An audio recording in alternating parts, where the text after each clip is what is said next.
Good afternoon class. मैं आनंद कुमार एक बार फिर से आपका हार्दिक स्वागत करता हूं करियर क्यूब एकेडमी के ऑनलाइन प्लेटफॉर्म पर। ठीक है, आज जो ये आपकी क्लास रहेगी वो इकोनॉमिक्स की पहली क्लास रहेगी। चीज़ों को कुछ इस तरीके से हम पढ़ेंगे कि वो एग्ज़ाम के हिसाब से मोस्ट इम्पोर्टेंट होगी। ठीक है, तो सबसे पहली इकोनॉमिक्स को पढ़ने के लिए हमने इसका जनरली सिलेबस है एक बार वो डिस्कस करना होगा जी। लेकिन वो डिस्कस हम जब हम इकोनॉमिक्स की डेफिनेशन या फिर जो भी इसका बेसिक पढ़ेंगे उसी के अंदर हम कर लेंगे जी। ठीक है, और वहीं से आपके जो एग्ज़ाम में क्वेश्चंस हैं वो आपके रिपीट होंगे जी। ठीक है, थोड़ा सा इसमें आपने अपनी तरफ से एफर्ट्स लगाना है क्योंकि जो दूसरे सब्जेक्ट्स हैं उन जैसा नहीं है। इसमें थोड़ा सा चीज़ें कंसेप्चुअल हैं जी, कंसेप्ट हैं चीज़ों के। अगर आप उनको अच्छे तरीके से समझ लोगे तो ये सब्जेक्ट आपको लगेगा आसान जी। ठीक है, और फिर वही अगर मान लीजिए यही समझोगे आप कि सर हम तो लिखवा दीजिए, हमने तो याद करना है जी, तो उसमें थोड़ी सी परेशानी आओगी इसमें। क्लियर होगी बात ये? तो चीज़ों को थोड़ा सा दिमाग से सोच कर और चीज़ों को लागू कीजिए ताकि हमारे साथ एक जो चीज़ें हम प्रैक्टिकली चीज़ों को करते हैं जी, चीज़ों को खरीदते भी हम जी, कोई भी खरीदारी भी हम करते हैं। ठीक है, तो उन चीज़ों के साथ अगर इनको आप मैच करोगे तो ये बहुत अच्छे तरीके से समझ में आएगी चीज़। ठीक है, तो चलिए हम स्टार्ट करते हैं जी। आपका जो सिलेबस है वो डेफिनेशन से ही आपको आगे क्लियर हो जाएगा जी। ठीक है, तो हमने पढ़ना है इंडियन इकोनॉमी जी। क्या पढ़ना है? Indian economy.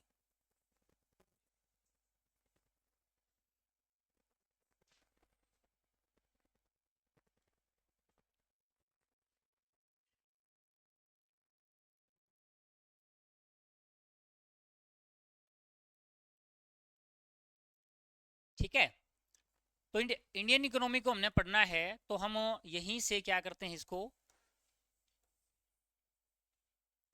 समझ के चलते हैं जी। क्या है इंडियन इकोनॉमी वो मैं आपको बताऊंगा, लेकिन पहले हमने पढ़ना क्या है उसके अंदर। सबसे पहले हम पढ़ेंगे इंट्रोडक्शन जी, यानी परिचय पढ़ेंगे,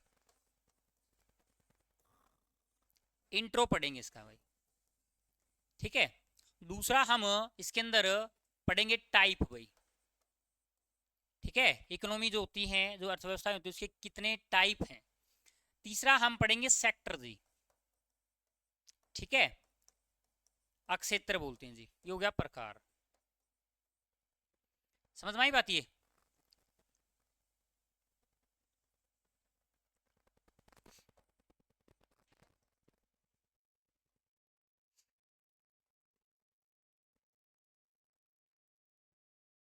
और चौथा हम पढ़ेंगे कंपोनेंट, घटक जी। ठीक है, तो ये चीजें हमने इंडियन इकोनॉमी के अंदर समझनी है जी। अब तक तो कोई इतनी हार्ड एंड फास्ट चीजें हमने पढ़ी नहीं। इकोनॉमी का परिचय हम पढ़ेंगे, उसके प्रकार पढ़ेंगे, अक्षेत्र पढ़ेंगे, और क्या पढ़ेंगे हम भाई, उसके जो कंपोनेंट्स है उसके बारे में पढ़ेंगे जी। ठीक है, तो चलिए जी, अब हम पढ़ते हैं अर्थव्यवस्था। अब सबसे पहला यही है कि इकोनॉमी है क्या जी। क्या है इकोनॉमी? तो इकोनॉमी की जो पहली अपने जानकारी लेनी है वो लेनी है कि भाई अर्थशास्त्र की शाखा है। क्या है? अर्थशास्त्र की शाखा है। अब यहां से नया वर्ड आ गया, क्या वर्ड आया? अर्थशास्त्र जी। ठीक है, क्या आ गया भाई? अर्थशास्त्र। यहां पर मैं लिख देता हूं इकोनॉमिक्स। क्या लिखता हूं मैं? इकोनॉमिक्स। यानी अर्थशास्त्र इकोनॉमिक्स की क्या है, एक ब्रांच है जी। जैसे आपने मैथ्स के अंदर अलजेब्रा पढ़ा है जी, तो अलजेब्रा क्या है? जहां पर हम चर और अचर के घटकों को पढ़ते हैं जी, ए और बी वगैरह इसके बारे में हम पढ़ते हैं जी। तो ये किसकी ब्रांच है?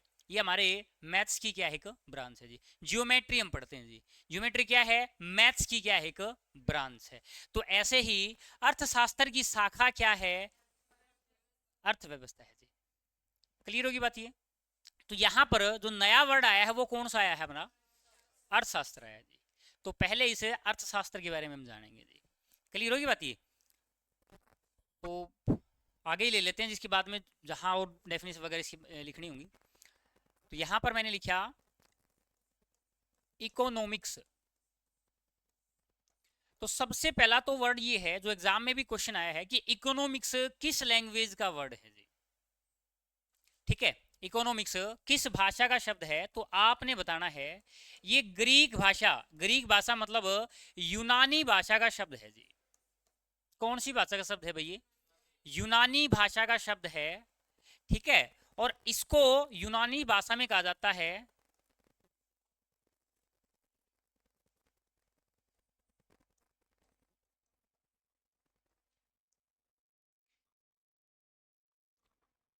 इकिनियोमोस बोला जाता है इसे। क्या बोला जाता है भाई? इकिनियोमोस जी।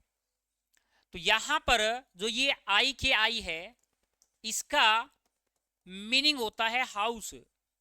क्या होता है इसका मीनिंग? हाउस। सॉरी, इसमें एक वर्ड और लिखिए, ई और लिखिए जी, ई आई के आई जी, इकियोनोमोस हो जाएगा जी।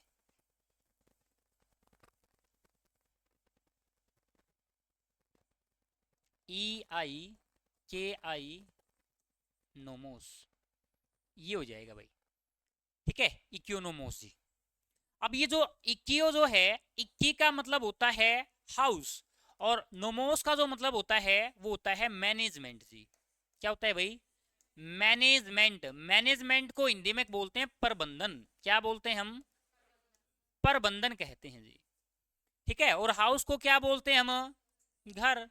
यानी घर की जो मैनेजमेंट है उसी को क्या बताया गया है? इकोनॉमिक्स बताया गया है जी। अब देखिए, मैं चीज़ों को बता रहा था कि अगर हम इकोनॉमिक्स को थोड़ा सा सीखना चाहते हैं तो इसको हम थोड़ा सा प्रैक्टिकल अपने साथ में अटैच करके देखना है जी आपने। ठीक है, अटैच कैसे, कैसे आप इसको अटैच करोगे भाई? हमें, मनुष्य सामाजिक प्राणी है, इसको समाज के बिना ये नहीं रह सकता जी। और जब उस समाज में रहेगा तो उसको लेन देन करना पड़ेगा जी। अब हमें पैसों की जरूरत होती है तो हम या तो मम्मी पापा को बोलते हैं जी। अब कई बार ऐसा हो जाता है, कुछ ऐसे काम होते हैं जो भाई हमने खुद अपने ही अरेंज करने होते हैं जी। किसी दोस्त से मिलना है तो हम क्या करेंगे? ऐसे थोड़ी बोलेंगे मम्मी पैसे दे, दोस्त आ रहा है पार्टी देनी हमने जी, ऐसा थोड़ी कहेंगे जी।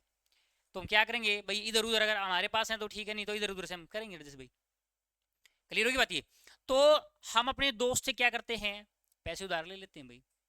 अब इसको थोड़ा सा बड़े स्तर पर करा पा, इंडिया वालों को पैसे की जरूरत पड़ती है तो किससे लेते हैं उधारे?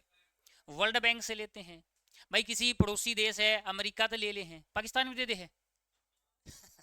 चलिए कोई बात नहीं। हाँ, उन्हें ना हम देते हैं जी। ठीक है, रसिया से ले लिया, ठीक है, फ्रांस से ले लिया। तो वहां भी तो हम करते हैं जी। वहां पर क्या करता है भाई? भारत, हमारा जो पूरा देश है, वो लेन देन करते हैं जी। छोटे स्तर पर हम क्या करते हैं? हम अपने दोस्तों से क्या करते हैं भाई? उधारी वगैरह ले लेते हैं। तो यही क्या है? एक प्रकार से मैनेजमेंट है। ठीक है, तो इकोनोमोस का मतलब आपको समझ में आया नहीं आया भाई? घर का प्रबंधन ही क्या है? इकोनोमोस है। और इसी से फिर क्या निकला है? इकोनॉमिक्स निकले है जी। ठीक है, और ये कौन सी भाषा का शब्द है आपका? ग्रीक भाषा का शब्द है। क्लियर होगी बात ये? चलिए, अब भाई घर का प्रबंधन हो गया, ठीक है, समझ लिया। लेकिन अब आपका दिमाग में हो सर, इसकी तो थोड़ा सा प्रॉपर डेफिनेशन तो बता दीजिए आप भाई, किसे किसे हम इकोनॉमिक्स बोलेंगे जी। ठीक है, तो इकोनॉमिक्स के लिए आपने थोड़ा सा इसकी डेफिनेशन जाननी पड़ेगी। और डेफिनेशन क्या है? पहली डेफिनेशन ये है, इकोनॉमिक्स को हम कहेंगे जी धन का विज्ञान। क्या बोलेंगे भाई? धन का विज्ञान। इकोनॉमिक्स ने हिंदी में बोला है अर्थशास्त्र जी। क्या बोलते हैं? अर्थशास्त्र जी। और अर्थशास्त्र मीन्स धन का विज्ञान। तो पहला तो क्या गया भाई? धन का विज्ञान।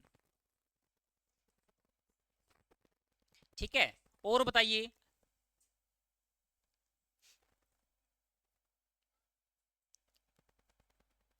दूसरा आ गया संसाधनों का,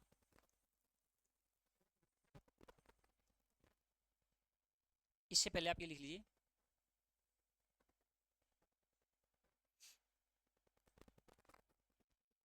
सिलेक्शन, सर्वोत्तम संसाधन का चुनाव जी। बेस्ट लिख लीजिए, बेस्ट। बेस्ट संसाधन का या फिर संसाधनों का चुनाव। ठीक है, अब ये भी एक प्रकार की इकोनॉमी है। कहते हैं ना भाई, आप भाई चीजें अच्छी लेकर आते हो जी, भाई चीजों को बहुत अच्छे से चेक करके ने भाई अच्छी है, ऐसे कोई कमी है तो आप इस प्रकार से चीजों को खरीदते हो जी। तो घर के अंदर ऐसा जो बेस्ट है, जो संसाधनों का चुनाव करती है, वो कौन करती है जी? मम्मी करती है भाई। ज्यादातर केसेस में क्या करती है? मम्मी करती है। कम पैसे में भी खरीद के ले आए वो, ठीक है, क्योंकि उनको पता है ना आपने बार्गेनिंग की जी। अगर मान लीजिए 1000 रुपये की चीज होगी तो मम्मी क्या कहेगी, भाई मैं तो इसके 100 रुपये दूंगी। ऐसा ही होता है ना। फिर वो करते करते करते करते क्या है, 200 300 400 ऐसा जी। तो ये, तो वो क्या करती हैं, चीज एक ले में है और उसके फायदे क्या देखती हैं जी? ज्यादा। और जब चीज आप एक चीज के ऊपर इन्वेस्ट करा, उसके फायदे ज्यादा हो, तो उसी को बोलते हैं बेस्ट रिसोर्स का सिलेक्शन करना जी। क्या करना भाई? बेस्ट रिसोर्स का सिलेक्शन करना। तो वही है भाई, बेस्ट जो संसाधन उसका क्या करना? चुनाव करना। अब वो चुनाव हमने कर लिया, अब क्या करना है? उसका कुशलतम संसाधन का इस्तेमाल करना, यानी संसाधन का कुशलता पूर्वक बेहतरीन तरीके से क्या करना? उसका इस्तेमाल करना। वो भी आपका क्या कहलाता है? इकोनॉमिक्स कहलाता है। तो लिखिए, संसाधन का कुशलतम प्रयोग भी आपका क्या कहलाता है? ठीक है, इसको बोलते हैं जी ऑप्टिमम यूज ऑफ रिसोर्सेज जी। ठीक है, संसाधनों का ऑप्टिमम बोलते हैं जी। ठीक है, ऑप्टिमम यूज ऑफ संसाधन रिसोर्सेज जी, संसाधनों का कुशलतम उपयोग जी। ठीक है, उसके बाद आता है संसाधनों का वितरण। ये भी क्या आता है? एक प्रकार से डेफिनेशन है अर्थशास्त्र की जी। ठीक है, एलोकेशन ऑफ द रिसोर्स जी। भाई मान लीजिए कोई हमारे पास रिसोर्स कम है और हमने सभी को वो सुविधाएं देनी है, तो हम क्या करेंगे भाई? जैसे वो नहीं करते थे जी सर, कोई कॉपी वगैरह, कॉपी पे कोई सम वगैरह निकाल देते थे जी। तो फिर क्या करते थे हम? भाई मान लीजिए 4 बच्चे बैठकर एक बार कर लेंगे काम, 4 बच्चे बैठकर फिर क्या कर लेंगे भाई? दोबारा फिर कर लेंगे काम जी। तो वो जो मैनेजमेंट है चीजों को आपस में बांट कर यूज करने की, वो भी क्या है? एक प्रकार से इकोनॉमिक्स है जी। वो भी क्या है? एक प्रकार से। ठीक है, और लास्ट लिखना आपने संसाधनों का प्रबंधन, मैनेजमेंट भाई। क्या है भाई? संसाधनों का मैनेजमेंट। ये सारी की सारी क्या है? इकोनॉमिक्स की डेफिनेशन है जी। ठीक है, इकोनॉमिक्स क्या है? डेफिनेशन है। इकोनॉमिक्स को हम धन का विज्ञान भी कहते हैं, संसाधनों का चुनाव भी बोलते हैं जी, संसाधनों का कुशलता पूर्वक इस्तेमाल भी बोलते हैं, संसाधनों का वितरण, संसाधनों का प्रबंधन, ये सभी की सभी क्या है? इकोनॉमिक्स की डेफिनेशन है। क्लियर होगी बात ये? नेक्स्ट देखिए, अब थोड़ा सा आपको बताया जाएगा कि भाई संसार इसकी इकोनॉमिक्स की जरूरत क्यों पड़ी। ठीक है, जरूरत क्यों पड़ी वो हम बाद में पढ़ेंगे, लेकिन इससे पहले भाई इकोनॉमिक्स का फादर किसे कहा जाता है जी? किसे बोला जाता है भाई? लिखिए, फादर लिखिए, फादर किसे कहा जाता है? अर्थशास्त्र का पिता, अर्थशास्त्र का पिता किसे कहा जाता है? ये कहा जाता है जी एडम स्मिथ। और इसकी बुक ना कई बार एग्जाम में आ ली भाई। ठीक है, कई बार एग्जाम में आ ली है भाई। इसकी किताब कौन सी है? और जो एसएससी के अंदर आगे उस किताब, वो जो किताब लिख रखी है वो किस चीज के ऊपर लिख रखी है जी? तो एडम स्मिथ थे, इन्होंने 1776 के अंदर, ये स्कॉटलैंड के थे भाई। वर्तमान समय में आपने पता होगा ग्रेट ब्रिटेन जिसे हम कहते हैं, ग्रेट ब्रिटेन 4 देशों से मिलकर बना हुआ है, इंग्लैंड, उत्तरी आयरलैंड, वेल्स और स्कॉटलैंड जी। इन चारों को मिला देते हैं तो ग्रेट ब्रिटेन बन जाता है। और उसी के अंदर एक देश कौन सा है भाई? स्कॉटलैंड जी। तो उसी के ये क्या थे? अर्थशास्त्री थे। और इनको अर्थशास्त्र का पिता कहा जाता है। इन्होंने एक किताब लिखी थी जिसका नाम था द वेल्थ ऑफ नेशन जी। क्या लिखा था भाई? Wealth of nation, wealth of nation जी, वेल्थ ऑफ नेशन। इंपॉर्टेंट है भाई ये।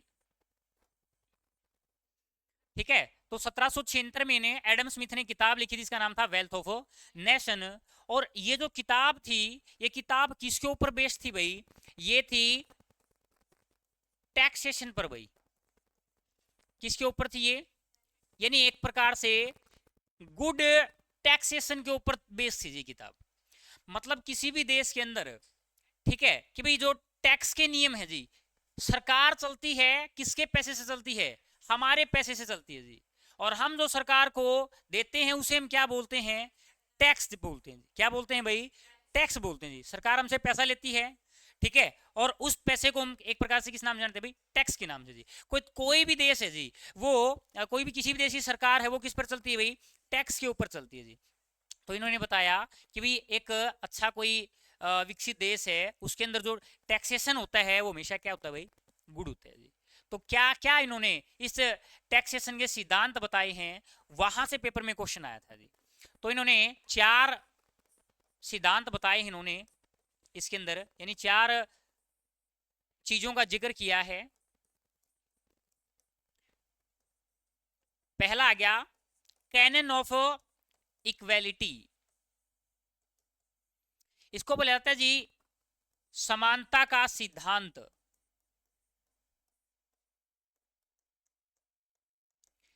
उन्होंने कहा कि भाई एक देश है और देश के अंदर टैक्सेशन सिस्टम अच्छा होना चाहिए, और टैक्सेशन सिस्टम की पहली जो बात होनी चाहिए वो क्या होनी चाहिए? उसकी नजर में सारे क्या होने चाहिए भाई?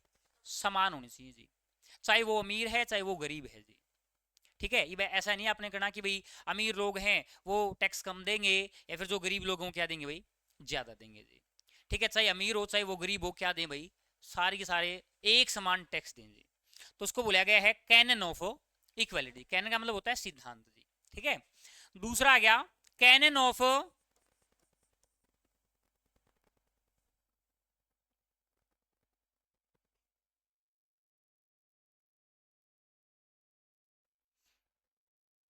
भाई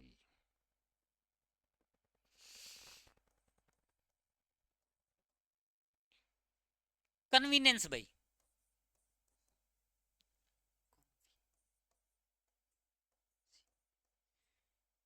कन्वीनियंस, CON, कॉन्वीनेंस। चलिए देख लीजिए आप ये कन्वीनियंस की स्पेलिंग। सुविधा, सुविधा का सिद्धांत, सिद्धांत जी। ठीक है। तो इन्होंने कहा कि भाई जो आप टैक्स लगा रहे हो वो इस प्रकार से लगाओ कि वो जो जहां जो जिस एरिया के अंदर आपने वो टैक्स लगाया है वो सुविधा पूर्वक क्या कर लें? इस टैक्स को पे कर दें जी। ठीक है। और तीसरा आ गया canon of certainty. Canon of certainty, निश्चितता का सिद्धांत जी।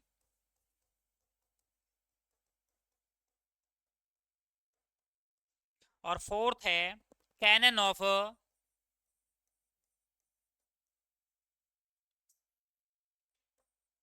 इकोनॉमी भाई। ठीक है, कैनन ऑफ इकोनॉमी। तो ये 4 सिद्धांत इन्होंने दिए हैं अपनी इस वेल्थ ऑफ नेशन नाम की बुक के अंदर। और यहां से एसएससी के अंदर भाई क्वेश्चन पूछा गया है जी, तो ये उनके लिए जरूरी है। तो यहाँ आप इसको दोबारा फिर से आपको क्या याद रखना है कि भी जो अर्थव्यवस्था है उस हिंदी में इसको कहा जाता है अर्थव्यवस्था का सिद्धांत। अर्थव्यवस्था का सिद्धांत जी। ठीक है। तो जनरली आपने क्या याद रखना है? पहला तो अर्थशास्त्र का पिता किसे कहा गया? 1776 में उन्होंने किताब लिखी, नाम क्या था? Wealth of nation.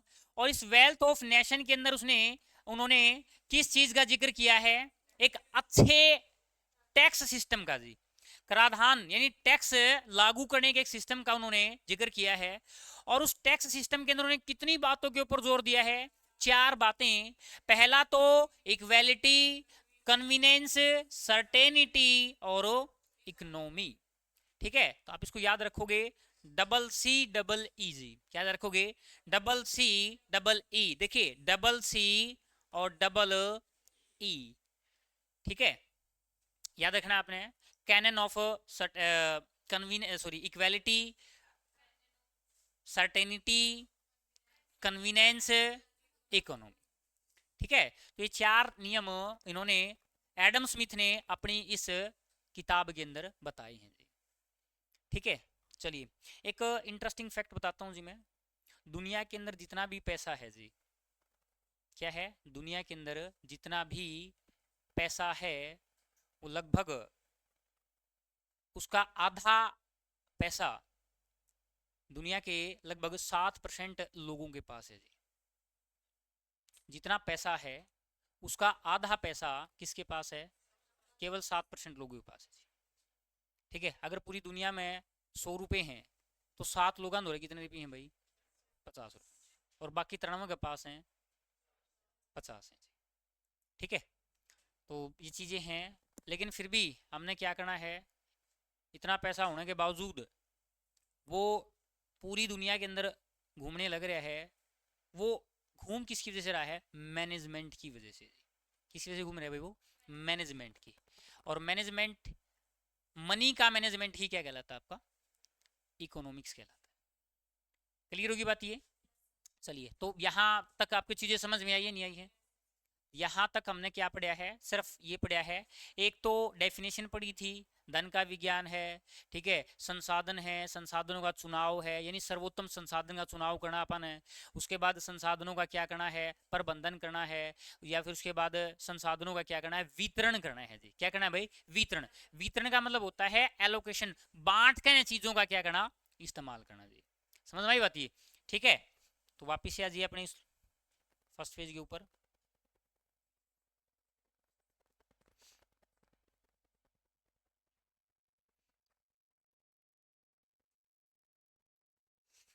तो चलिए, तो यहाँ इकोनॉमिक्स के तो बारे में आपको पता चल गया भाई, पता चला नहीं पता चला? तो कोई आपसे इकोनॉमिक्स के बारे में पूछे तो आप क्या कहोगे, क्या है इकोनॉमिक्स? सर ये है धन का विज्ञान है, ठीक है। आप किसी चीज़ को, कोई भी आपके पास रिसोर्स हैं उसका आप क्या करो भाई, बहुत अच्छे तरीके से मैनेजमेंट कर रहे हो उसको, तो वो भी क्या आपका इकोनॉमिक्स है, ठीक है। आपके पास संसाधन है और उसको आप क्या कर रहे हो, बांट रहे हो, उसका वितरण कर रहे हो, वो भी आपका क्या है, एक प्रकार से इकोनॉमिक्स है। और इकोनॉमिक्स ग्रीक भाषा का शब्द है, ठीक है। और इसके जो फादर हैं वो कौन है, एडम स्मिथ हैं। उन्होंने किताब लिखी थी द वेल्थ ऑफ नेशन, और उसके अंदर एक गुड टैक्सेशन के उन्होंने एक नियम बताए हैं। और वो नियम कितने हैं, 4 हैं। Canon of equality, canon of convenience, canon of certainty और कैनन ऑफ इकोनॉमी, ठीक है। अब इकोनॉमिक्स के बाद फिर आते हैं हम अर्थव्यवस्था के ऊपर जी। किसके ऊपर आते हैं भाई, अर्थव्यवस्था। अर्थव्यवस्था क्या है, इकोनॉमी क्या है? तो जनरली आप एक चीज देखो कि जो इकोनॉमी है वो इकोनॉमिक से ही निकल के आया है जी। किससे निकल के आया भाई, इकोनॉमी से ही निकल के आया है, ठीक है। जब हम रूल्स की बात करें, सिद्धांतों की बात करें जी, किसकी बात करें भाई, हम सिद्धांतों की बात करते हैं। तो सिद्धांत अगर लिखे जाएं तो वो होते हैं इकोनॉमिक्स में। सिद्धांतों को हमने इकट्ठा कर दिया तो वो क्या बन गया, इकोनॉमिक्स बन गई भाई, ठीक है। और जहां पर हमने उन सिद्धांतों को लागू कर दिया वो क्या बन गया, आपकी इकोनॉमी बन गई भाई। क्या बन गई वो, इकोनॉमी बन गई। एग्जाम्पल देखिए, 8 नवंबर 2016 किस किस को याद है, क्या हुई थी, नोटबंदी हुई थी भाई।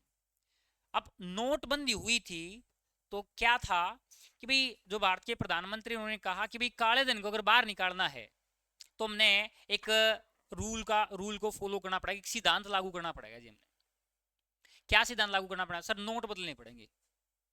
तो नोट बदलने का क्या था, सिद्धांत था किसका, इकोनॉमिक्स का। और जैसे उसको लागू कर दिया गया, कहां पर लागू कर दिया, इंडियन इकोनॉमी के अंदर जी। कहां पर लागू किया गया, इंडियन इकोनॉमी के अंदर जी। तो वो क्या एक प्रकार से क्या हो गया आपका, अर्थव्यवस्था के अंदर, ठीक है। तो इकोनॉमिक्स और इकोनॉमी में फर्क क्या है, इसके अंदर तो क्या बताया मैंने, सिद्धांत। क्या है, सिद्धांत। और जब इन सिद्धांतों को लागू कर दिया जाता है तो वो क्या बन जाता है, एक प्रकार से आपकी अर्थव्यवस्था बन जाती है जी। क्या बन जाती है वो, अर्थव्यवस्था बन जाती है। समझ में आ गई बात ये, कर लोगे ना इसको। चलिए अब देखिए, इकोनॉमिक्स की दूसरी परिभाषा क्या है, सॉरी इकोनॉमी की दूसरी परिभाषा वो देखिए आप। पहला तो अर्थशास्त्रीय शाखा है जी। दूसरा देखिए,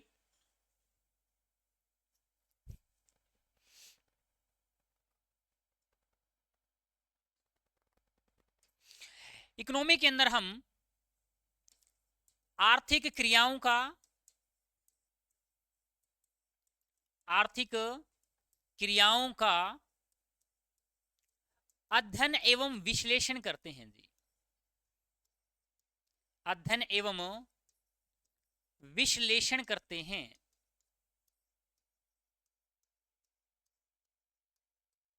क्या करते हैं जी हम? आर्थिक क्रियाओं का अध्ययन करते हैं और क्या करते हैं हम? विश्लेषण करते हैं जी। अब ये वर्ड आ गया, अभी आर्थिक क्रियाएं क्या हैं जी? ठीक है, एज्यूम कीजिए आप सुबह मॉर्निंग में उठे और आपको जाना है एकेडमी, ठीक है, और आपने बाइक उठाई और बाइक उठा के आपने क्या किया, उसको स्टार्ट किया और पता चला कि बाइक में तेल कम है जी। वहाँ पर आप गए और वहाँ पर आपने जाते ही जो पेट्रोल डालने वाला था उसको गुड मॉर्निंग वगैरह विश किया और वगैरह किया भाई, तो क्या ऐसा करने से पेट्रोल डाल देगा जी? वो तो क्या होगा भाई? भाई पैसे दे, पेट्रोल तो मैं जब भी डालूंगा। आप उसने बार बार नमस्ते करने लग रहे हो, अंकल नमस्ते, अंकल नमस्ते, ठीक है, घर पे ठीक है सारे, मतलब इस प्रकार की हम कर रहे हैं जी। तो क्या वो पेट्रोल डाल देगा जी? वो नहीं कहेगा भाई पेट्रोल तो डाल दूंगा जब जब आप मैंने पैसे दे दोगे जी। ठीक है, और हम जो पैसों का जो लेन देन करते हैं उन्हीं क्रियाओं को क्या कहा जाता है? आर्थिक क्रियाएं। ठीक है, तो इकोनॉमी के अंदर हम किसके बारे में पढ़ेंगे? हम आर्थिक क्रियाओं के बारे में पढ़ेंगे और किसका, उनका एक प्रकार से विश्लेषण करेंगे जी। उनको क्या करेंगे? उनको एनालाइज करेंगे। क्लियर होगी बात ये? तीसरा जी, क्या है इकोनॉमी? इकोनॉमी के अंदर हम सीमित संसाधनों और असीमित मांगों के अंतर को दूर करेंगे भाई। अंतर को दूर करना पड़ेंगे जी। क्या करेंगे भाई हम? सीमित संसाधनों और असीमित मांगों के अंतर को क्या करेंगे हम? दूर करेंगे। अब मांग होगी, डिजायर जो भी हमारी इच्छा है वो तो कभी खत्म ही नहीं होती जी। अब जब हम 10th क्लास में थे तो क्या सोचते थे कि भाई हमें साइकिल मिल जाए जी। ठीक है, और जैसे ही हम 10th से बाहर यानी 12th में जाते हैं, 12th पास आउट करते हैं, तो फिर हम क्या सोचते हैं भाई? अब साइकिल चेंज और हमें बुलेट मिल जाए भाई। ठीक है, एक दो दिन शहर में घूमे, माहौल ताहौल देखा, तो फिर अब क्या हो? फिर क्या सोचा भाई? नहीं यार, शायद आप भी, ठीक है, अब बुलेट पे कोई घुमानिया चाहिए जी भाई, जिसने घूम लिया। ठीक है, तो कहने की बात यह है, हमारी इच्छाएं क्या होती हैं? दिन प्रतिदिन मतलब बढ़ती जाती हैं जी। लेकिन हमारे पास क्या है? सोर्स तो कम है भाई, सोर्स तो क्या है जी? कम है। तो सीमित संसाधन है। संसाधन क्या है हमारे पास? सीमित, लिमिटेड है जी, लिमिटेड रिसोर्सेज हैं। और जो हमारी डिमांड्स हैं वो क्या हैं? मतलब असीमित हैं भाई। तो कहने की बात यह है, इन सारी की सारी मांगों को हमने एडजस्ट करना पड़ता है जी। क्या करना पड़ता है भाई? एडजस्ट करना पड़ता है। और एडजस्टमेंट ही आपकी क्या है? इकोनॉमिक्स है, यानी इकोनॉमी है भाई। क्लियर होगी बात ये? ठीक है, अब हमारे मन में इच्छाएं चल रही थी, उधर से पापा ने फोन किया, फोन पर डांट दिया, सारी की सारी इच्छाएं खत्म। ठीक है, तो यही क्या है? हमारी इकोनॉमी है।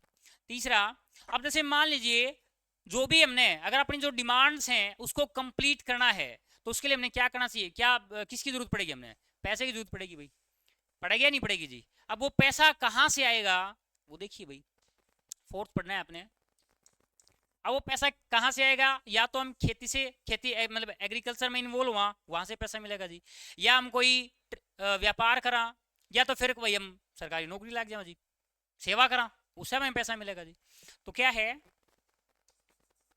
कृषि, व्यापार तथा सेवा द्वारा सेवाओं के माध्यम से आय का सृजन करना। सृजन का मतलब होता है पैसा कमाना जी।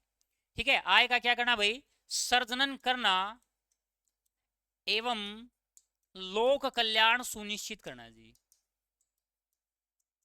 लोक कल्याण सुनिश्चित करना। ये सारा का सारा क्या है आपका इकोनॉमी के अंदर आता है जी। कोई ऐसी वर्डिंग हो जो टिपिकल है तो प्लीज बताइए मुझे, उसको थोड़ा सा हम और आसान भाषा में बताने की कोशिश करेंगे। तो इकोनॉमी के अंदर हम क्या पहला क्या पढ़ेंगे, हम आर्थिक क्रियाओं का अध्ययन करेंगे। दूसरा क्या करेंगे, सीमित संसाधन है, और सीमित संसाधनों के अंदर हम असीमित मांगों को क्या करेंगे, दो अंतर है उसको दूर करेंगे। कृषि व्यापार तथा सेवाओं के माध्यम से हम किसका सर्जन करेंगे, आय का सर्जन करेंगे जी। कोई भी देश है उसके अंदर पैसा इन तीन ही चीजों से आता है जी, और चौथी चीज है ही नहीं। ठीक है, या तो वो देश क्या कर रहा है, या तो फिर देश वो क्या कर रहा है भाई, या तो फिर वो देश क्या कर रहा है, सेवाएं दे रहा है जी। क्या कर रहा है, सेवाएं। एग्जाम्पल देखिए, भारत के अंदर मेट्रो की सेवाएं कौन सा देश दे रहा है जी, जापान और साउथ कोरिया दे रहे हैं भाई। क्या दे रहे हैं जी, जापान और साउथ कोरिया। और इसका मतलब है बहुत सारा पैसा कहाँ, हम उनको दे रहे हैं। क्लियर हुई बात। ये इंडस्ट्री व्यापार मतलब एक प्रकार से व्यापार तो ये इसी के अंदर आ जाता है। इसमें एक और चीज लिख लेना आप, उद्योग और लिख लेना। ठीक है, उद्योग जी। अब उद्योगों से भी क्या आता है, पैसा। कोई चीज है बनाते हैं जी, मशीन वगैरह बनाते हैं। ठीक है, तो वो मशीनें या फिर कोई भी चीज है वो बनती कहाँ पर है, उद्योगों के अंदर। और सबसे आसान तरीका क्या है भाई पैसे कमाने का, कृषि। मतलब जिसमें इतने एफर्ट्स नहीं लगते जी। हमें पता है एफर्ट्स लगते हैं, लेकिन ये क्या है, सबसे बिना मतलब कम टेक्निकल वाला काम है जी। उद्योगों में क्या चाहिए, और ज्यादा टेक्निकल होना पड़ता है जी। और सेवाओं के अंदर और क्या होना पड़ता है, हमें और ज्यादा टेक्निकल होना पड़ता है। ठीक है, और ज्यादा अपने आप को टेक्निकल बनाने के लिए हम यहाँ पर बैठे हैं। क्लियर होगी बात ये। ठीक है, कि भाई हमारे अंदर क्या है, एक प्रकार से वो क्वालिटी है जो दूसरों के अंदर नहीं है, और इसी क्वालिटी की वजह से हम इस पोस्ट के लिए क्या है, एलिजिबल हैं जी। समझ में आई बात ये। तो हम एलिजिबल होने के लिए क्या कर रहे हैं, अपने आप को प्रिपेयर कर रहे हैं जी। ठीक है, दिन रात हम अपने आप को उसी एलिजिबिलिटी के लिए क्या कर रहे हैं, तैयार कर रहे हैं जी। समझ में आ गई बात ये हो गया बेसिक जो इकोनॉमी के बारे में आपने जानना था। अब हम बात करते हैं टॉपिक्स के बारे में जी। हाँ जी, लोक कल्याण का मतलब होता है पैसे कमाएंगे हम। ठीक है, और पैसे कमाने से उस पैसे का हम यूज करेंगे तो साथ साथ में तो हमारा भी भला होगा, लोगों का भी भला होगा जी। ठीक है, तो ये होता है जी लोक कल्याण, लोगों का भला करना जी। ठीक है भाई, अब हम एक एक चीज को पढ़ते हैं जी। सबसे पहले आइए यहां से हम टॉपिक देखते हैं, कौन कौन से टॉपिक कहां कहां से हम पढ़ेंगे जी। तो पहले मैंने आपको बताया कि भाई अर्थव्यवस्था क्या है, अर्थशास्त्र की शाखा है। और जब हम सिद्धांतों की बात करते हैं तो वो तो क्या है, आपकी इकोनॉमी है। और सिद्धांतों को लागू कर दिया जाता है जी। क्या कर दिया जाता है, सिद्धांतों को लागू कर दिया जाता है तो वो आपका क्या बन जाता है, इकोनॉमी बन जाती है। जैसे आप मनी के बारे में जानोगे जी, किसके बारे में जानोगे, मनी, मुद्रा के बारे में जानोगे। किसके बारे में जानोगे, मुद्रा। ठीक है, मुद्रा के बाद फिर आप जानोगे डिमांड के बारे में। किसके बारे में जानोगे आप, डिमांड के बारे में जानोगे जी। ठीक है, और जब इन दोनों में इम्बैलेंसिंग हो जाए जी, क्या हो जाए, दोनों में इम्बैलेंसिंग, तो वहां पर एक सिचुएशन क्रिएट होती है जिसे हम कहते हैं मुद्रास्फीति। क्या बोलते हैं, मुद्रास्फीति। ठीक है, और मुद्रास्फीति आमतौर पर हम क्या बोलते हैं जी, महंगाई को बोलते हैं जी। किसको बोलते हैं भाई, महंगाई को। ठीक है, जब हमारे देश के अंदर पैसा हो जाए ज्यादा, ठीक है, और वस्तुएं क्या हो जाए कम, तो क्या सिचुएशन आएगी जी, महंगाई होगी या नहीं होगी जी। भाई सीधी सीधी सी बात है। अब मान लीजिए ये पेन 50 रुपए का है और आप कहोगे सर ये पेन मुझे चाहिए, मैं इसके 100 रुपए दूंगा। तीसरा कहेगा सर मैं इसके 500 दे दूंगा। तो वस्तु तो एक ही है और लोगों के पास पैसे ज्यादा है, डिमांड उनकी ज्यादा है। ठीक है, लेकिन क्या है, वस्तु कम है। तो इसी वजह से क्या होती है भाई, महंगाई बढ़ती है। उसी को हम एक प्रकार से क्या बोलते हैं, मुद्रास्फीति कहते हैं। और साधारण भाषा में इसको क्या बताते हैं हम, महंगाई कहते हैं। आगे देखिए, आर्थिक क्रियाओं का अध्ययन एवं विश्लेषण जो करते हैं जी। ठीक है, तो भी हमारे देश के पास भाई पैसा कहाँ कहाँ से आता है जी। ठीक है, जब पूरे देश की इनकम को हम पढ़ेंगे तो उसको हम कहेंगे नेशनल इनकम, यानी राष्ट्रीय आय। क्या पढ़ेंगे उसको हम? राष्ट्रीय आय। ठीक है, पहला यहां पर हम मुद्रा के बारे में, ठीक है, यानी मनी डिमांड सप्लाई के बारे में पढ़ेंगे। उसके बाद फिर उसका जो इम्बैलेंसिंग सिस्टम की वजह से जो इन्फ्लेशन आ जाता है, मुद्रास्फीति जिसे कहते हैं, उसके बारे में पढ़ेंगे। फिर हम किसके बारे में पढ़ेंगे भाई? राष्ट्रीय आय के बारे में पढ़ेंगे। अब आगे आइए, सीमित संसाधन और असीमित मांगों के अंतर को दूर करना है जी। अब सीधी सीधी सी बात ये बताइए, अंतर को दूर करना है मतलब अंतर आप दूर कराएंगे। फिलहाल तो क्या है, हमारे पास एक प्रकार से चीजों का अभाव है जी। क्या है? अभाव। और जब किसी चीज का अभाव हो तो हम उस व्यक्ति को क्या बोलेंगे? गरीब बोलेंगे जी। क्या बोलेंगे भाई? गरीब। ठीक है, तो जनरली आप इसमें किसके बारे में पढ़ोगे? आप गरीबी के बारे में पढ़ोगे जी। किसके बारे में पढ़ोगे आप? गरीबी के बारे में पढ़ोगे जी। ठीक है, और गरीबी जब होती है तो वहां पर आमतौर पर लोग क्या होते हैं? बेरोजगार होते हैं जी। क्या होते हैं भाई? बेरोजगार। तो इसके अंदर हम किसके बारे में पढ़ेंगे? बेरोजगारी के बारे में पढ़ेंगे। ठीक है, और हमारे देहात के अंदर ये आम सी एक कहानी है कि भाई लड़का कुछ काम नहीं करता तो क्या कर दो? उसकी शादी कर दो जी। क्या कर दो? शादी कर दो। ठीक है, शादी हो जाती है। ऐसे नहीं, अपनी थोड़ी टाइम पहले की बात है ये। ठीक है, अब तो जो करते हैं उन्हीं की नहीं होती भाई। ठीक है, वो भी क्या कहें, बेस्ट होना चाहिए जी। बेस्ट क्या? ठीक है, चलिए तीसरा, पहले होता था ऐसा कि भाई लड़का कुछ काम नाम नहीं करता तो क्या कर दो? शादी कर दो जी। अब शादी हो जाएगी तो सीधी सीधी बात, जनसंख्या तो बढ़ेगी भाई। ठीक है, तो यहां पर क्या आ गया? जनसंख्या, जो जनसंख्या बढ़ रही है उसके बारे में हम पढ़ेंगे जी। समझ में आई बात? अब सरकार ने देखा भाई, सरकार ने देखा सर गरीबी भी बढ़ गई, जनसंख्या भी बढ़ गई और बेरोजगारी भी बढ़ गई, तो अब इनको हमने दूर करने के लिए क्या लेकर आना पड़ेगा? बजट लेना पड़ेगा जी। क्या लाना पड़ेगा? बजट। तो हम किसके बारे में पढ़ेंगे? बजट के बारे में पढ़ेंगे। पांचवा पॉइंट हम क्या पढ़ेंगे भाई? सर बजट से काम नहीं चला। ठीक है, अब कोई अच्छी अच्छी पॉलिसियां बनाओ तो सरकार क्या करती है जी? योजनाएं बनाती है जी। क्या बनाती है? योजनाएं। ठीक है, जिसे हम कहते हैं जी प्लानिंग कमीशन, यानी जो 5 ईयर प्लान बनाती है जी। ठीक है, वो भी हम इसी के अंदर पढ़ेंगे भाई। फिर भी कौन काम चला तो फिर सरकार क्या करती है जी? सरकार लेकर आती है राजकोषीय नीति। क्या लेकर आती है भाई? राजकोषीय नीति। ठीक है, तो ये सारे के सारे आपके क्या हैं? वो आपके टॉपिक्स हैं जो आपने इकोनॉमी के अंदर पढ़ने हैं जी। समझ में आई बात? ये आगे आइए, यहाँ पर पहुंचिए आप।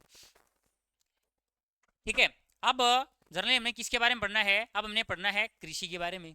किसके बारे में पढ़ना है? कृषि के बारे में। तो जो भी हम कृषि के अंदर इसमें इकोनॉमिक्स में पढ़ेंगे जी। उद्योगों के बारे में पढ़ेंगे हम। किसके बारे में पढ़ेंगे हम?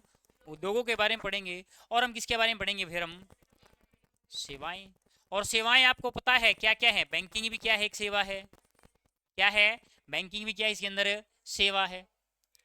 ठीक है, नहीं नहीं, रेलवे तो आपका सेवा तो है लेकिन आप इसमें नहीं पढ़ेंगे, हम वो ज्योग्राफी के अंदर आ जाते हैं जी। ठीक है, बैंकिंग के अंदर आपको पता है जी, बैंकों के बारे में, जितने भी बैंक हैं, ठीक है, और जो भी मनी वगैरह है, ठीक है, सारा आप लगभग यही टॉपिक आपने क्या करने हैं इकोनॉमिक्स के अंदर तैयार करने हैं।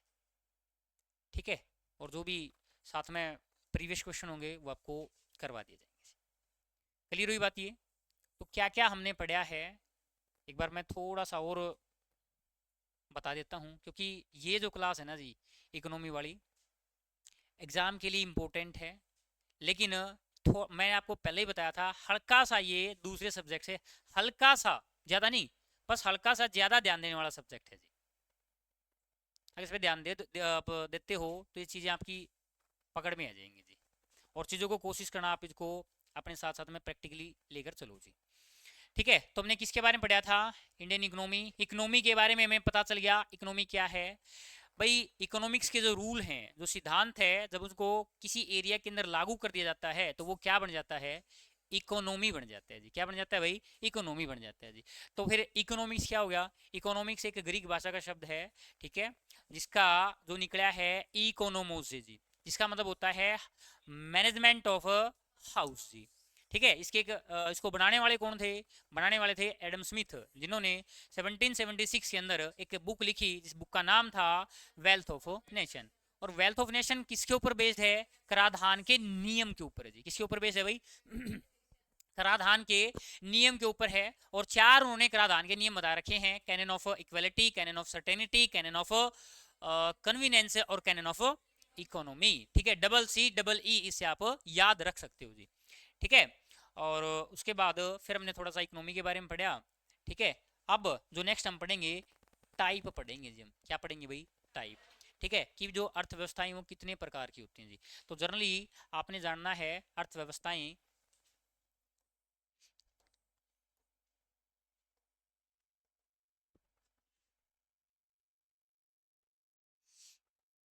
पहला तो हमने एग्जाम्पल समझना है इसमें, विकास के आधार पर। किसके आधार पर भाई? अर्थव्यवस्थाएं विकास के आधार पर कौन सी होती हैं जी। दूसरा फिर हमने जानना है स्वामित्व के आधार पर। किसके आधार पर भाई? स्वामित्व के आधार पर। तीसरा हमने जानना है जी विदेशों से संबंध के आधार पर जी। विदेशों से संबंध के आधार पर।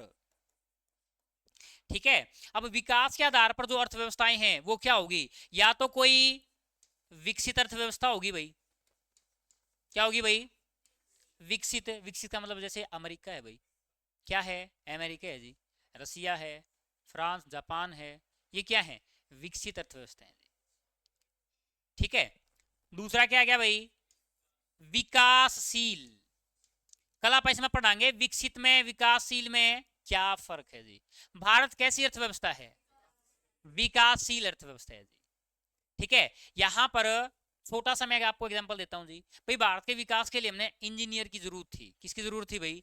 इंजीनियर की। हमने क्या करे भाई? इंजीनियर कॉलेज बना दिए। इंजीनियर तो बन गए, अब उनको सेट करना है जी। उनका प्रबंधन नहीं कर पा रहे आप। जिस दिन आप प्रबंधन कर देंगे उसी दिन आप किस में चले जाएंगे? आप विकसित में चले जाएंगे जी। ठीक है भाई, इंजीनियर को कहां कहां पर लगाना है ये मैनेजमेंट अपन नहीं कर पा रहे जी। और तीसरा क्या है? अल्प विकसित भाई। क्या है जी? अल्प विकसित। क्या है भाई? अल्प विकसित। जैसे अफ्रीकन कंट्री है जी, वो अपना मौज में है भाई, अफ्रीकन कंट्रीज जी। ठीक है, तो वो क्या है? बिल्कुल जो वो खेती करते हैं जी उसको बेच के क्या है? खुश हैं जी। उन्हें ज़्यादा मतलब इस चीज़ की ज़रूरत नहीं है कि हमारे देश के अंदर इंडस्ट्री हो, हमारे देश के अंदर जो चीज़ें बने वो किसी दूसरे देश के अंदर क्या है जाकर यूज़ करें लोग जी। ना भाई, ऐसा कुछ नहीं है जी। उनकी सोच विकसित होने में टाइम लगेगा, वो टाइम लगेगा, तो इसी वजह से उसको हम क्या बोल रहे हैं? अल्प विकसित। अब आ गया स्वामित्व के आधार पर जी। स्वामित्व होते नहीं पैसे के आधार पर। ठीक है, जिसके पास पैसा है उसने आप क्या बोलते हैं जी? पूंजीपति बोलते हैं जी। क्या बोलते हैं? पूंजीपति बोलते हैं जी। तो पूंजीवादी अर्थव्यवस्था भाई। क्या बोलते हैं जी? पूंजीवादी अर्थव्यवस्था। जैसे अमेरिका है भाई। क्या है? अमेरिका। अमेरिका के अंदर क्या है? पूंजीवादी अर्थव्यवस्था। ठीक है, मतलब जनरली जो भी वहां पर इंडस्ट्री है वो सारी की सारी प्राइवेट हैं जी। ठीक है, क्या है? प्राइवेट। इसको भी प्राइवेट इकोनॉमी भी बोलते हैं जी। दूसरा आ गया आपका समाजवादी। क्या आ गया भाई? समाजवादी। समाजवादी अर्थव्यवस्था जी। ठीक है, जैसे चाइना की है, सॉरी चाइना नहीं, रसिया की है जी। ठीक है, रसिया की जो इकोनॉमी है वो क्या है? समाजवादी। यानी सारा सब कुछ है सरकार का हाथ में जी। ठीक है, कॉलेज सरकारी। ठीक है, और बैंक सब कुछ सरकारी। हमने कहने की ओवरऑल बात है सारा सब कुछ किसी हाथ में भाई? सरकार के हाथ में जी। और तीसरा आ गया भाई, इन दोनों को अगर आप मिला दें तो क्या हो जाएगा? मिश्रित हो जाएगा जी। क्या हो जाएगा भाई? मिश्रित। ठीक है, क्या हो जाएगा भाई? ये मिश्रित अर्थव्यवस्था हो जाएगा जी। कही रोगी बात, ये इंडिया क्या है? एक प्रकार से मिश्रित अर्थव्यवस्था है जी। और विदेशों के आधार पर जी, यहां पर आपने दो ही चीज जाननी है। या तो वो अर्थव्यवस्था क्या है? ओपन है, खुली है। खुली का मतलब है जो अर्थव्यवस्था किसी दूसरे देश की दूसरी अर्थव्यवस्था के साथ क्या करती है? लेन देन, व्यापार करती है जी। तो उसको हम क्या बोलेंगे भाई? खुली बोलेंगे। और दूसरी क्या है? यहाँ बंद है। ठीक है, बंद अर्थव्यवस्था जो किसी के साथ व्यापार नहीं करता, जैसे उत्तर कोरिया है भाई। उत्तर कोरिया क्या है आपका? एक बंद अर्थव्यवस्था है जी। तो ये हमने किसके आधार पर बना दिया? ये हमने विकास के आधार पर, स्वामित्व के आधार पर और विदेशों के साथ संबंध के आधार पर क्या कर दिया भाई? हमने डिवाइड कर लिया जी। क्लियर होगी बात ये? कर लोगे ना इसको आप? ठीक है जी। अब मैं थोड़ा सा आपको और बताना चाहता हूँ जी, एक सेकंड के लिए।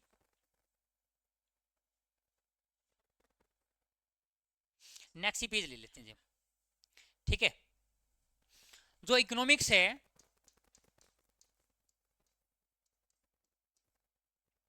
ये इकोनॉमिक्स जो रूल होते हैं, सिद्धांत होते हैं जी, ये भी दो प्रकार के होते हैं जी। कितने प्रकार के होते हैं भाई? दो प्रकार के। एक तो ऐसे रूल जो किसी सिंगल इंडिविजुअल पर्सन को, इंडिविजुअल कंट्री को देखकर बनाई गई हो जी। ठीक है, वो इकोनॉमिक्स आपकी क्या कहलाती है, वो पढ़ेंगे हम। और एक ऐसी ऐसी ऐसा अर्थशास्त्र जो सामूहिक, मतलब ज्यादा लोगों को देखकर जी जो रूल बनाए जाते हैं, वो आपकी दूसरी ब्रांच के अंदर आते हैं, जिसके बारे में पढ़ेंगे जी। तो यहां पर मैं लिख रहा हूं जी, एक है माइक्रो। सुने आपने? माइक्रो, माइक्रो मीन्स क्या होता है? सूक्ष्म। क्या होता है? सूक्ष्म। मतलब कहने की बात है, जो नियम सिंगल सिंगल एक एक आदमी को देखकर बनाए गए हों जी, उस वो नियम हम पढ़ेंगे किसके अंदर? माइक्रो इकोनॉमिक्स के अंदर जी। किसके अंदर पढ़ेंगे? माइक्रो इकोनॉमिक्स के अंदर जी। और जब हम पढ़ें भाई पूरे के पूरे समूह के बारे में जी, किसके बारे में पढ़े भाई? समूह के बारे में पढ़ा, तो वो हम कहां पर, किसके, कौन से इकोनॉमिक्स में पढ़ेंगे हम? मैक्रो जी। तो जनरली सीधी सीधी बात ये है, मैं डायरेक्ट यहां पर ये भी बता सकता था, इकोनॉमिक्स के दो पार्ट हैं, एक आपका माइक्रो है और दूसरा क्या है आपका? मैक्रो है। लेकिन वो चीजें फिर ऊपर से चली जाए जी। ठीक है, तो हमने क्या देखा कि भाई सिंगल या फिर भाई जो इंडिविजुअल पर्सन है उसके अकॉर्डिंग जो नियम वगैरह बनाए गए हैं, उनको नाम क्या दिया? माइक्रो नाम दिया। और मैक्रो क्या नाम दिया? जो एग्रीगेट करके बनाई गई हूँ जी, मतलब सामूहिक तौर पर सबके लिए बनाई गई हूँ जी। ठीक है, जैसे मैं आपको एग्जांपल बताता हूँ जी। जैसे मैंने आप बताया, डिमांड बताया जी। क्या बताया मैंने? डिमांड। ठीक है, यानी इसको हम बोलते हैं मांग। ठीक है, मांग भाई सिंगल सिंगल व्यक्ति की अलग अलग होती है जी। अब आपकी डिमांड कुछ है, आपकी कुछ है जी। ठीक है, मेरी कुछ है डिमांड, तो डिमांड क्या है सबकी, क्या है? अलग अलग जी। तो हम डिमांड को अगर हम पढ़ेंगे तो सिंगल से यानी एक सिंगल सिंगल इंडिविजुअल के रूप में पढ़ेंगे जी। तो इंडिविजुअल के रूप में पढ़ेंगे तो वो आपका किस विज्ञान के अंदर आएगा, सॉरी किस इकोनॉमी के पार्ट में आएगा? माइक्रो। ठीक है, यहां पर हम पढ़ेंगे, जैसे मान लीजिए मैंने बता दिया पॉवर्टी भाई। क्या बता दिया भाई? पॉवर्टी। अब ये बताइए, किसी एक गरीब की बात करेंगे फिर सारे गरीब ही बात करेंगे जी? भाई सभी गरीब ही बात करेंगे, तो वही हो गया ना, एग्रीगेट करके ना जी। ठीक है, तो ये इसमें क्या है, थोड़ा सा आपने फर्क जानना है जी। बाकी मैं बता दूंगा मैक्रो के अंदर, माइक्रो के अंदर क्या क्या पढ़ेंगे और मैक्रो के अंदर हम क्या क्या पढ़ेंगे जी। लेकिन इससे पहले जो जरूरी है, जो एग्जाम के अंदर क्वेश्चन आया था पीछे, वो आप देखिए जी। क्या क्वेश्चन आया था कि भाई फादर पूछे गए थे जी कि भाई माइक्रो इकोनॉमिक्स के फादर कौन है और मैक्रो इकोनॉमिक्स के फादर कौन है जी। ठीक है, तो आपने लिखना है माइक्रो के तो फादर हैं वही एडम स्मिथ। माइक्रो के तो फादर कौन है भाई? एडम स्मिथ हैं।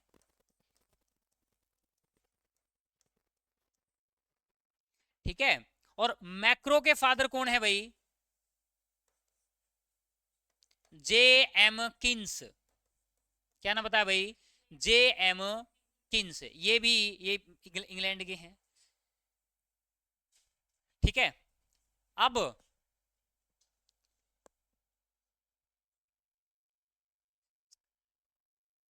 1928 से लेकर और 1935 तक जी जो दौर चला था, वो चला था रिसेशन का दौर जी।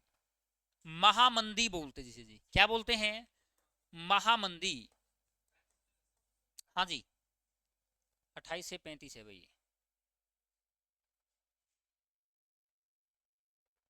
क्या चला था भाई? महामंदी का दौर चल रहा था जी। और इतनी मतलब ये भयंकर महामंदी थी कि भाई ऐसी महामंदी आज से पहले नहीं आई थी जी। न्यूयॉर्क जो स्टॉक एक्सचेंज है जी, एकदम से धड़ाम से गिर गया। ठीक है, मतलब आप यू मान के चलो, जो न्यूयॉर्क स्टॉक एक्सचेंज है, उसका गिरना पूरी अर्थव्यवस्था, पूरे देशों की जो अर्थव्यवस्था है उसका धड़ाम से गिरना जी। और हुआ भी ऐसे जी, महामंदी आ गई थी।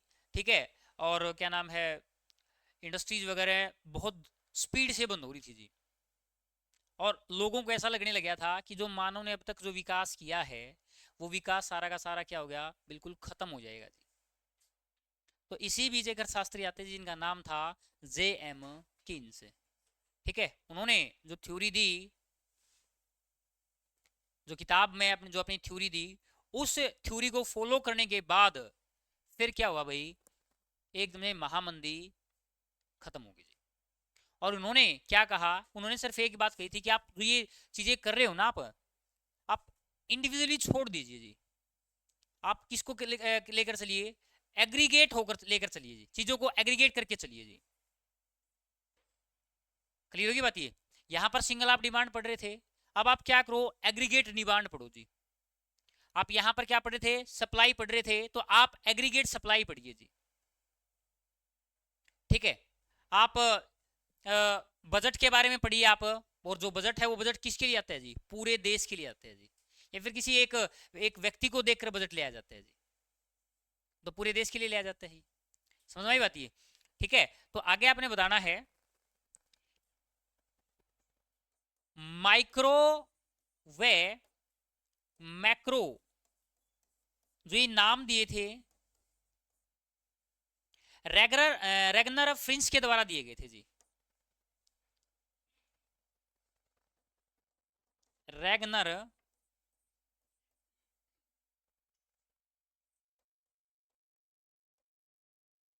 रेगनर फ्रिंच जी। माइक्रो एवं मैक्रो जो नाम दिए गए थे वो किसके द्वारा दिए गए थे, रेगनर फ्रिंच के द्वारा दिए गए थे। और ये रेगनर फ्रिंच कौन था, ये आपने ध्यान रखना है। आपने पता होगा कि भी दुनिया का जो सबसे बड़ा पुरस्कार है वो कौन सा पुरस्कार है, नोबेल पुरस्कार जी। ठीक है, और नोबेल पुरस्कार कितनी कैटेगरी के अंदर दिया जाता है, 6 कैटेगरी के अंदर जी। ठीक है, लेकिन स्टार्टिंग जब नोबेल पुरस्कार की हुई थी 1901 से, तो कितनी कैटेगरी में दिया जाता था, वो 500 के अंदर जी। और जो छठी कैटेगरी में दिया गया इकोनॉमिक्स के अंदर, वो दिया गया था 1969 से 1969 से ये अवार्ड देना स्टार्ट किया गया था, अर्थव्यवस्था में नोबेल पुरस्कार की शुरुआत हुई थी। और सबसे पहला किसको मिला था, नॉर्वे का व्यक्ति था जिसका नाम था रेगनर फ्रिंच। क्या नाम था भाई, रेगनर फ्रिंच। कहाँ का था ये, नॉर्वे का था। कहाँ का था भाई ये, नॉर्वे का था। ठीक है, तो हम इतना ही पढ़ेंगे इसके बारे में आज, और जस्ट 2 या 4 मिनट में लूंगा, जितना हमने पढ़ा है उसको एक बार फिर मैं रिवाइज करवाऊंगा। सही होगी बात ये।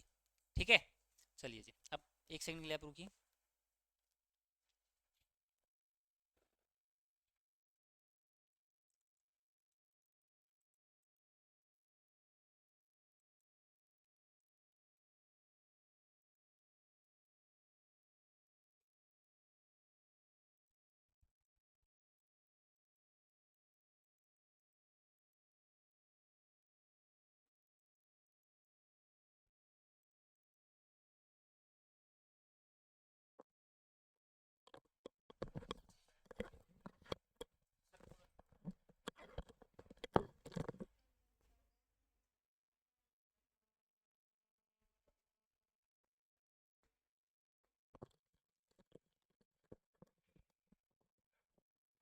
चलिए जी, देख लीजिए, तब तक एक बार हम इसको रिवाइज और कर लेते हैं जी। तो स्टार्टिंग जो हमने करी थी, स्टार्टिंग में